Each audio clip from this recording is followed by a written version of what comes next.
Hello student, welcome back to the city study point. So आज की इस video में मैं आपके लिए मैथमेटिक्स के कुछ बेसिक कंसेप्ट लेकर आई हूँ जो फर्स्ट टू फिफ्थ क्लास बहुत ही ज़्यादा हेल्पफुल रहने वाले हैं। तो मेरी इस वीडियो के अंत तक बनी रहिएगा और जो इस मेरे चैनल को न्यू देख रहे हैं या मेरी इस वीडियो को फर्स्ट टाइम देख रहे हैं तो मेरे इस चैनल को सब्सक्राइब कर दीजिएगा। तो चलिए स्टार्ट करते हैं। बेसिक कॉन्सेप्ट की अगर हम यहाँ पे बात करें तो फर्स्ट टू फिफ्थ कुछ ऐसे बेसिक कॉन्सेप्ट होते हैं बच्चों के कि जो आगे तक उनके चलते हैं, जैसे कि comes before, after, between, comparing number, ascending descending order, जो आपके स्टार्टिंग में छोटे लेवल के होते हैं और बाद में आपके बड़े लेवल में एल्जेब्रिक मेथड में भी पहुँच जाते हैं और अल्फ़ाबेटिकल में भी आ जाते हैं, और number, even number of place value chart, जो फिफ्थ क्लास तक आपका एक बेसिक कॉन्सेप्ट लेके चल रहा है। वैसे तो मैथमेटिक्स का बहुत ज़्यादा बड़ा बेसिक कॉन्सेप्ट होता है, क्योंकि बेसिक कॉन्सेप्ट के भी 3-4 टॉपिक भी कुछ इसमें हैं, जैसे कि fraction, multiple factors, measurement, money, time, speed, distance. ये कुछ ऐसे बेसिक कॉन्सेप्ट हैं जो सभी बच्चों को क्लियर होने चाहिए। ठीक है, तो अभी फ़िलहाल के लिए मैं सिर्फ यही कुछ छोटे बेसिक कॉन्सेप्ट क्लियर करूँगी आप लोगों के साथ, तो मेरी इस वीडियो के साथ अंत तक बनी रहेगा। तो सबसे पहले हमारा जो बेसिक कॉन्सेप्ट है वो है कम्स बिफोर, आफ्टर, बिटवीन। अब जैसा कि आप बच्चों को पता है कि हम काउंटिंग लिखते हैं 100 तक, हमको मान लीजिए नॉर्मली हम 100 तक काउंटिंग लिख रहे हैं। 100 तक काउंटिंग के बाद कम्स बिटवीन की अगर हम बात करें तो कम्स बिटवीन होता है, मान लीजिए एक नंबर हमें दिया है 1 और बीच में हमें ब्लैंक छोड़ दिया है, तीसरा नंबर दिया है 3, तो 1 and 3, सो 1 और 3 के बीच में जो नंबर आएगा तो उस कंडीशन को हम कहेंगे कम्स बिटवीन। मीन्स 1 और 3 के बीच में कौन सा नंबर आ रहा है, 2, तो यहाँ हम लिख देंगे 2। अगर कम्स बिफोर की बात करें, बिफोर यानी कि पहले, किसी भी नंबर से पहले जो नंबर आ रहा है वो हमारी कंडीशन कौन सी होती है, कम्स बिफोर की। कम्स आफ्टर की जो कंडीशन होती है वो रहती है हमारी कि किस नंबर के बाद क्या नंबर आ रहा है। कि मान लीजिए 3 है तो 3 के बाद क्या आएगा, तो 4।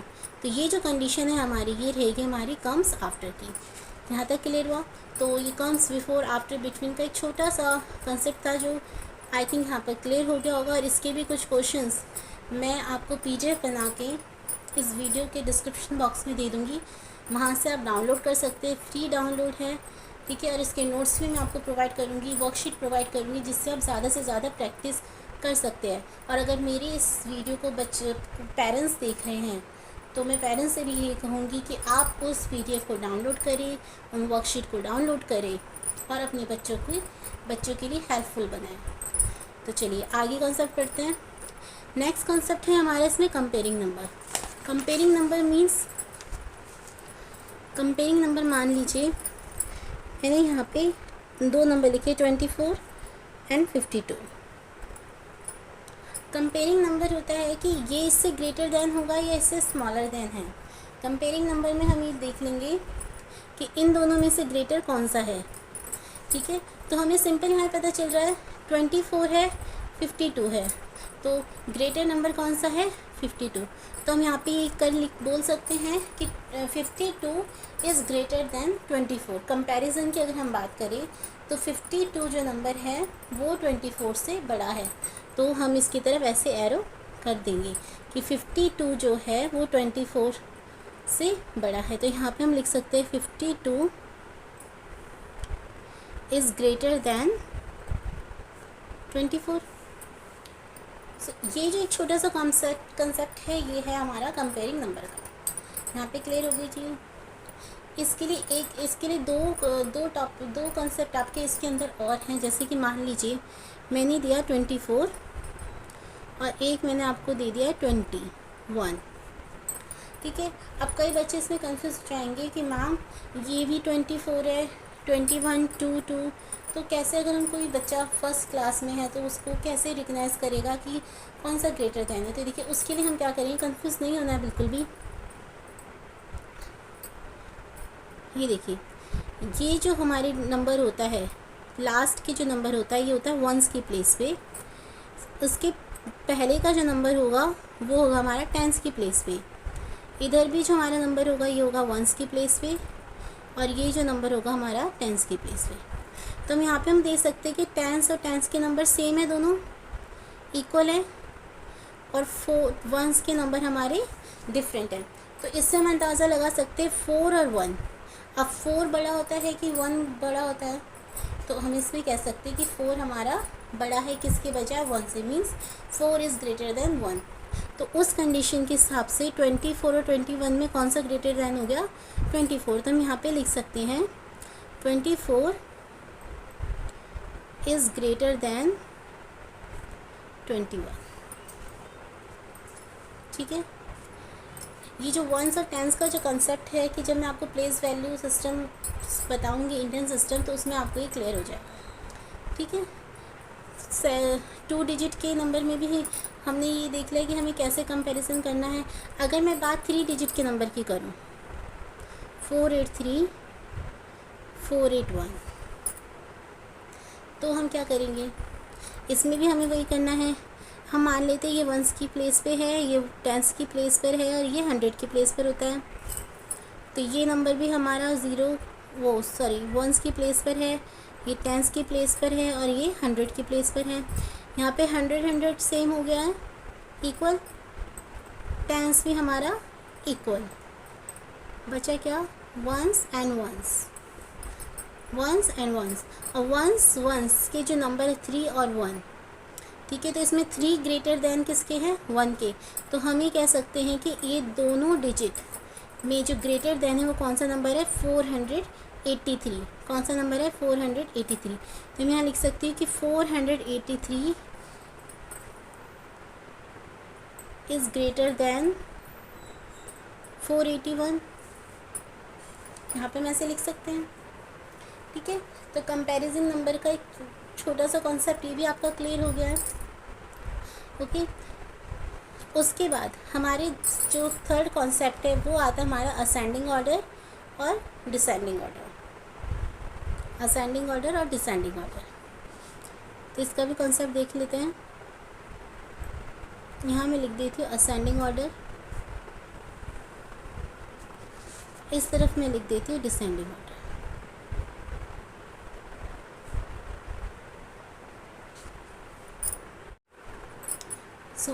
तो मैं यहाँ पे बात कर रही थी असेंडिंग ऑर्डर और डिसेंडिंग ऑर्डर की।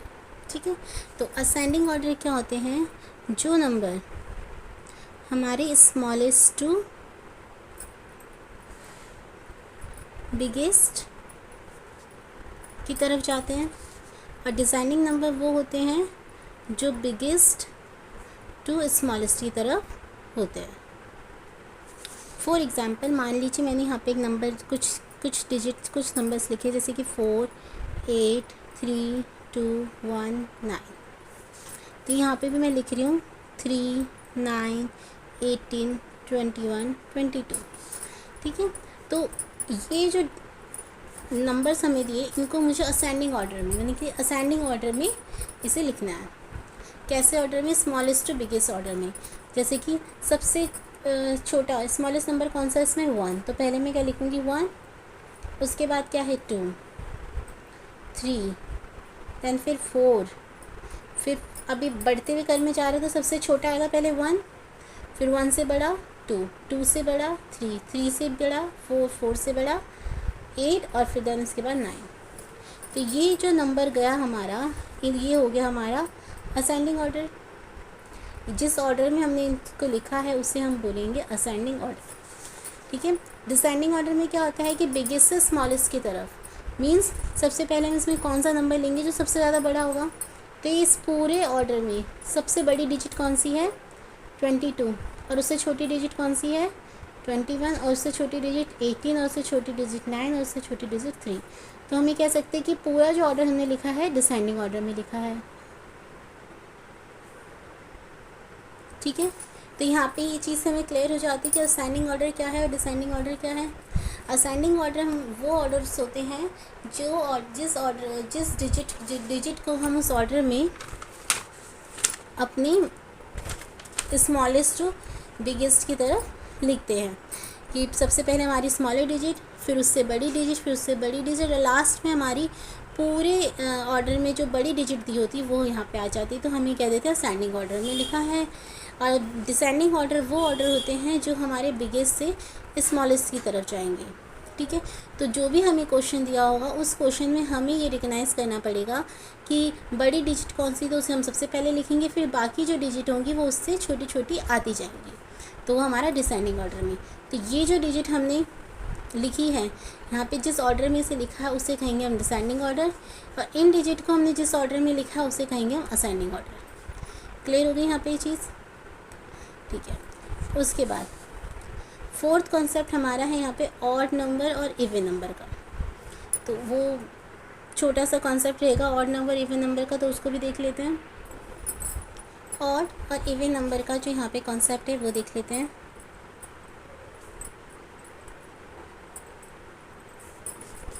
ऑड नंबर और इवन नंबर। अच्छा देखिए, हम सबको काउंटिंग आती है, हम 1 से 100 तक काउंटिंग लिख सकते हैं, उसके आगे भी काउंटिंग लिख सकते हैं। ठीक है, लेकिन हम किसी नंबर को कैसे पहचानें कि ये नंबर ऑड है या ये नंबर इवन है? सबसे पहले मैं आपको बता देती हूँ ऑड नंबर कौन कौन से होते हैं। ऑड नंबर होते हैं जैसे कि 1, 3, 5, 7, 9, ये सारे क्या हैं? Odd number. इवन नंबर कौन से थे? 0, 2, 4, 6, 8, ये सारे हमारे क्या हैं? Even number. ऑड नंबर क्या होते हैं? जो number divisible by 2 means is not divisible by 2।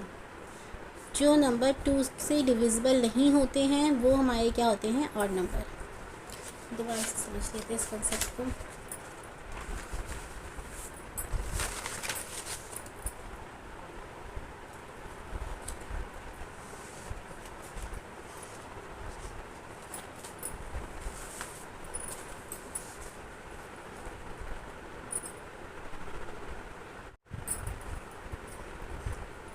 चलिए, तो मैं यहाँ पे आपको कौन सा बता रही थी कॉन्सेप्ट? ऑड नंबर का और इवन नंबर का। देखिए, तो ऑड नंबर कौन से होते हैं और इवन नंबर कौन से होते हैं? यहाँ लिख देंगे ऑड नंबर और यहाँ लिख देंगे इवन नंबर। ठीक है, ऑड नंबर होते हैं 1, 3, 5, 7, 9। इवन नंबर होते हैं 0, 2, 4, 6, 8। ऑड नंबर कैसे पता चलेगा? जो नंबर 2 के डिविजिबल नहीं होते हैं। ठीक है, जो नंबर 2 से डिविजिबल नहीं होंगे वो होते हैं ऑड नंबर, और इवन नंबर होते हैं जो 2 से डिविजिबल हो जाते हैं। मान लीजिए फॉर एग्ज़ाम्पल मैंने यहाँ पे एक नंबर दिया 248 यानी कि 248। अब मुझे यहाँ पे बताना है कि जो 248 नंबर है ये ऑड नंबर है या इवन नंबर है। तो उसके लिए हमारी सबसे पहली कंडीशन क्या रहती है? तो आपको कोई भी नंबर दिया जाए, आपको क्या देखना है, चाहे वो 3 डिजिट का नंबर हो, चाहे वो 2 डिजिट का नंबर दिया गया है, चाहे वो आपको 4 डिजिट का नंबर दिया गया है, पर उसकी सबसे पहली कंडीशन पहचानने की क्या होगी? आपके ऑड और इवन दोनों में आपको उसके लास्ट नंबर देखना है। लास्ट यानी कि वंस की प्लेस का आप नंबर देखोगे। वंस की प्लेस का नंबर अगर इन पांचों में से कोई भी एक नंबर है, कोई भी एक डिजिट है, तो हम ये कह सकते हैं कि ये नंबर कौन सा नंबर होगा? Odd number. लेकिन अगर इन पांचों में से कोई भी नंबर नहीं है तो हम ये कह सकते हैं कि कौन सा नंबर होगा? Even number. ठीक है, अब जैसे कि हम यहाँ पे देखेंगे ये 3 डिजिट का हमें एक नंबर दे रखा है, इसके अगर हम लास्ट डिजिट देखें तो क्या है? 8, और 8 क्या है? हमारा इवन नंबर। अगर 8 इवन नंबर है तो यहाँ पे हम ये कह सकते हैं कि 248 यानी कि 248 इज़ अ डिविजिबल बाय 2। ये 2 से डिवाइड हो जाएगा, और जो नंबर 2 से डिवाइड होते हैं वो नंबर हमारे कौन से होते हैं? इवन नंबर होते हैं। कौन से नंबर होते हैं? Even number. तो 248 यानी कि 248 इज़ नॉट ऑड नंबर। 248 हमारा ऑड नंबर नहीं है, वो क्या है, इवन नंबर। और अगर हम इस नंबर की बात करें तो इसके एंड में या इसके वंस की प्लेस में जो नंबर है वो क्या है, 1। तो 1 जो है वो हमारे ऑड नंबर में से है 1, तो हम ये सिंपली कह सकते हैं कि 21 जो है हमारा ऑड नंबर है। इसी तरीके से 4897 इसका भी लास्ट नंबर अगर हम देखें तो लास्ट नंबर क्या है, 7। तो 7 जो है वो भी हमारा ऑड, इन पाँचों डिजिट के ऑड नंबर में आ रहा है, तो इसके लिए भी हम कह सकते हैं कि ये क्या है, ऑड नंबर। क्लियर हो गया? ठीक है। इसी तरीके से इवन के लिए भी हमें यही करना है जैसे कि हमने 248 में किया। ठीक है, तो यहाँ पे ये ऑड और इवन का भी कॉन्सेप्ट मुझे लगता है कि काफ़ी बच्चों को क्लियर हो गया होगा। जिनको नहीं हुआ है मैं सेम चीज़ यहाँ पे उनके लिए वर्कशीट PDF पूरा डिस्क्रिप्शन बॉक्स में दूंगी, वहाँ से वो डाउनलोड कीजिए और अपनी प्रैक्टिस कीजिए और अपने मैथमेटिक्स के बेसिक कॉन्सेप्ट को इम्प्रूव कीजिए। ठीक है, ओके। और इसका ये 4 टॉपिक भी हम यहाँ पे ख़त्म कर चुके हैं। लास्ट टॉपिक आपका यहाँ पे रहता है प्लेस वैल्यू सिस्टम। जो प्लेस वैल्यू सिस्टम होते हैं हमारे वो 2 होते हैं, इंडियन सिस्टम और इंटरनेशनल सिस्टम। तो अभी जो मैं आपसे बात करने वाली हूँ उस सिस्टम की, जो है आपका इंडियन सिस्टम। तो यहाँ पे हम जो प्लेस वैल्यू चार्ट डिस्कस करेंगे अभी, वो प्लेस वैल्यू चार्ट हम डिस्कस करने वाले हैं इंडियन सिस्टम का। ठीक है, इंडियन सिस्टम में क्या आते हैं हमारी, जैसे कि वंस, टेंस, 100,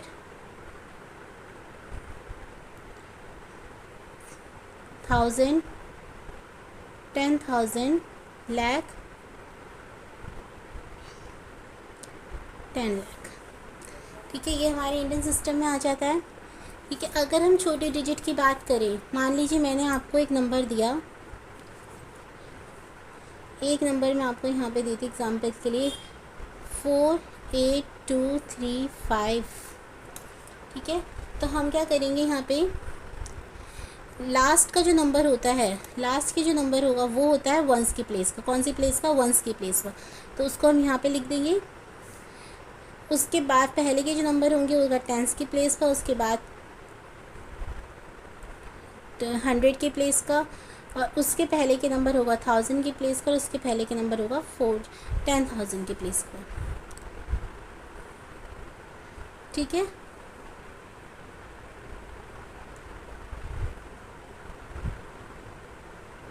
ठीक है। तो यहाँ पे मैंने अभी लाख का कोई नंबर नहीं लिखा है, तो मैं यहाँ पे ऐसे डैश कर दूँगी।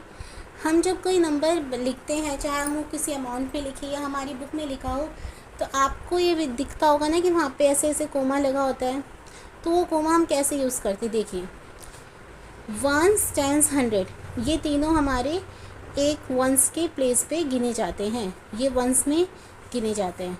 10,000 और 1000 हमारे 10,000 की प्लेस पे गिने जाते हैं, और 10 लाख और लाख हमारे लाख की प्लेस पे गिने जाते हैं। तो इसके जो कोमा लगते हैं वो कैसे लगते, जैसे 48,235। इस तरीके से कोमा हम यहाँ पे यूज़ करेंगे कि ये एक प्लेस पर आ रहा है, ये एक प्लेस पे आ रही है, ये एक प्लेस पे आ रहा है। ठीक है, तो यहाँ पे ये आपका प्लेस वैल्यू चार्ट का छोटा सा कॉन्सेप्ट था जो भी मैंने यहाँ पे क्लियर किया है। इसके आगे भी प्लेस वैल्यू चार्ट का तो आपका काफ़ी बड़ा कॉन्सेप्ट है, तो आगे हम कंटिन्यू करेंगे। अभी तक के लिए आप यहाँ तक ही समझिए, और अगर मेरा वीडियो पसंद आया हो तो इसे लाइक शेयर ज़रूर कीजिए, और अगर कोई भी डाउट हो तो आप मुझे नीचे कमेंट बॉक्स में बता सकते हैं। और मेरी और वीडियोस देखने के लिए मेरे चैनल को सब्सक्राइब कर दीजिए, ताकि और उसके बेल आइकन को भी प्रेस कर दीजिए, ताकि उसके आगे की जो नोटिफिकेशन है वो आपको मिल जाए। और डिस्क्रिप्शन बॉक्स में इसकी वर्कशीट्स, इनका PDF मैं आपको प्रोवाइड करूँगी। वर्कशीट डाउनलोड कीजिए, PDF डाउनलोड कीजिए, प्रिंट आउट निकलवाइए और बहुत ज़्यादा प्रैक्टिस करिए। ठीक है, ऑल द बेस्ट आगे के लिए।